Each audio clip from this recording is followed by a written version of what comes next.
ہے ہی موجود. 2018 میں بھی تھا, پورے ملک میں دہشت گردی کی فضا تھی اور پورے ملک میں الیکشن ہوا تھا. اس کا مطلب ہے کہ جب آپ کی ترجیح ہوتی ہے تو آپ کو یہ سارے اقدامات کرنے پڑتے ہیں. بلدیاتی انتخابات کی گہما گہمی عروج پر تاجروں نے بلدیاتی انتخابات کے انعقاد کو مثبت قرار دے دیا. آل کراچی جیمز اینڈ جیولرز کے عثمان سعید کہتے ہیں کہ بلدیاتی انتخابات کا انعقاد اچھا عمل ہے. کوئی بھی جیتے, عوامی مسائل حل ہونے چاہیے. فرنگی اللہ والا ٹاؤن کی سڑک خستہ حالی کا شکار, شہریوں کو سفر میں دشواری کا سامنا. 3 مہینے پہلے سڑک بنی تھی لیکن بارش کے بعد خراب ہو گئی. سڑک بنانے کے لیے اب تک کوئی نہیں آیا, مکینوں کا شکوہ. چیئرمین پیپلز پارٹی بلاول بھٹو نے کم عمر رکشہ ڈرائیور علیشہ کو رہائش دینے کا وعدہ وفا کر دیا. سندھ حکومت کی جانب سے 17 سالہ علیشہ کو شاہ فیصل میں گھر فراہم کر دیا گیا. گھر کی چابی اور کاغذات ملنے پر علیشہ خوشی سے نہال. شہید محترمہ بے نظیر بھٹو ہاؤسنگ سوسائٹی کے تحت علیشہ کو 80 گز کا گھر فراہم کیا گیا. مجھے میرا گھر مل گیا, علیشہ کا سندھ حکومت سے اظہار تشکر. سب سے مین چیز تھی وہ ہمارا گھر تھا, کیونکہ کرائے کے مکانوں میں نہیں افورڈ ہوتی تھی. یہ رکشہ چلتا تھا, گھر کا گزر بسر بہت مشکل سے کرتی تھی. تو اب مجھے بہت ہی زیادہ خوشی ہو رہی ہے کہ میں اپنے گھر پر ہوں اور جو میرے ساتھ وعدہ ہوا وہ آج مجھے پورا کر دیا سندھ گورنمنٹ. غیر اخلاقی ویڈیوز وائرل کرنے کا کیس, دانیہ شاہ کو ضمانت ملے گی یا نہیں. ملزمہ کی درخواست ضمانت پر سیشن کورٹ کا فیصلہ محفوظ, 18 جنوری کو سنایا جائے گا.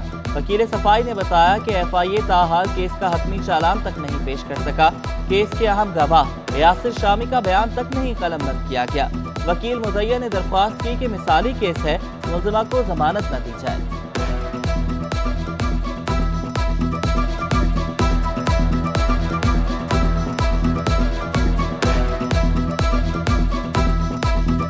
مئی 2022 کا یہ واقعہ شو کر رہے ہیں. آج تقریباً 8 مہینے ہو گئے ہیں. یاسر شامی کا FIA اس کا سٹیٹمنٹ ریکارڈ نہیں کر سکی جو نا.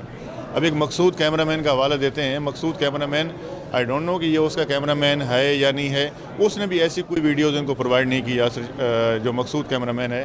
تو یہ جو ایلیگیشن ہے ٹوٹلی دانیہ شاہ کے اوپر فالس ہیں, بیس لیس ہیں, اور ان کے اوپر جو الزام لگایا گیا ہے وہ ٹوٹلی جھوٹا ہے. اور FIA کا بالکل جو ہے ویک کیس.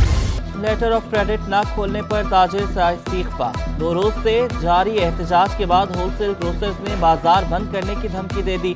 پھنسے ہوئے کنٹینرز میں دالیں اور دیگر سامان خراب ہونے کے خدشات, بھاری مالی نقصان پر سر منڈلانے لگا. جنرل سیکرٹری فرحت صدیقی کہتے ہیں کہ یومیہ ڈیمریج 30 سے 35 ہزار روپے بھرتے ہیں. خانہ جنگی کے خطرات بڑھ رہے ہیں. 3 مہینوں سے زیادہ بھی ہو چکے ہیں, کچھ فریش بھی آئے ہیں. اگر وہ ریلیز نہیں کروا پائیں گے اس کے اندر کیڑا پیدا ہو جائے گا. تاجر حضرات جو امپورٹر حضرات ہیں وہ روڈ پہ آ جائیں گے. بندرگاہ پر درآمدی مال پھنسنے سے تاجر و صنعتکار پریشان. مہنگائی میں اضافے کی وجہ بھاری چارجز کو قرار دے دیا. صنعتکار عفیف صدیقی کہتے ہیں کہ 3 ماہ سے درآمدی خام مال کی کلیئرنس کا شدید بحران ہے. اسٹیٹ بینک کو مال کو کلیئر کرانے کے لیے ڈالر دینا ہی ہوں گے. حکومت پورٹ چارجز ختم کرنے کے لیے اقدامات کرے.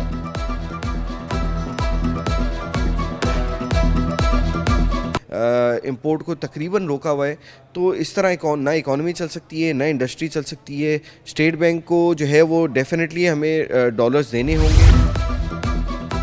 صدر پاک بزنس فورم اور مراکش کے اعزازی کونسل جنرل مرزا اشتیاق بیگ 30 رکنی وفد کے ساتھ مراکش روانہ. وفد میں textile, pharmaceutical, auto mobile, sport, surgical goods, چاول اور مسالہ جات کے تاجر اور برآمد کنندگان شامل. پاکستان فلو ملز ایسوسی ایشن نے شہباز محمود شیخ بھی وفد میں شامل. وفد مراکش کے تاجروں سے ملاقاتیں کرے گا.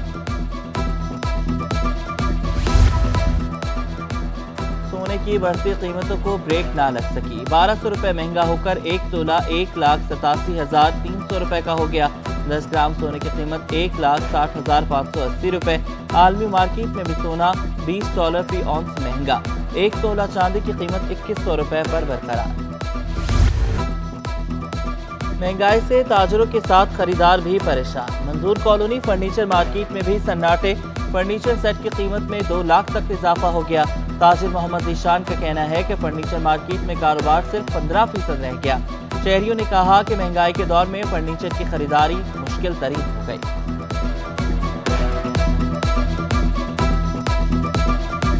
تو ہمارا بجٹ بالکل آؤٹ ہوا ہے. اگر ہم نے بیسک کے بجٹ رکھا تھا 3 لاکھ روپے کا تو اس ٹائم 7 لاکھ روپے بجٹ ہمارا گیا ہوا ہے. اس ٹائم شادی کرنا بہت مشکل ہوا ہے.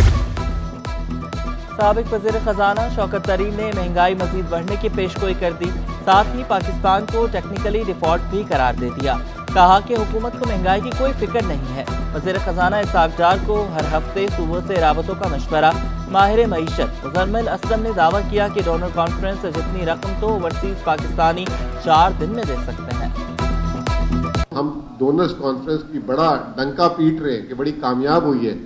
اتنے پیسے اوورسیز پاکستانی 4 دن میں دے دیتے ہیں, 4 دنوں میں, اور ہم نے $1 ارب مہینے کا اس میں نقصان کیا. کراچی میں نصف دہائی قدیم بک اسٹال. حسن اسکوائر پر 48 سال قدیم بک اسٹالز پر ویرانیوں کے ڈیرے. موبائل فون کے دور میں شہریوں میں کتب بینی کا رجحان دم توڑنے لگا.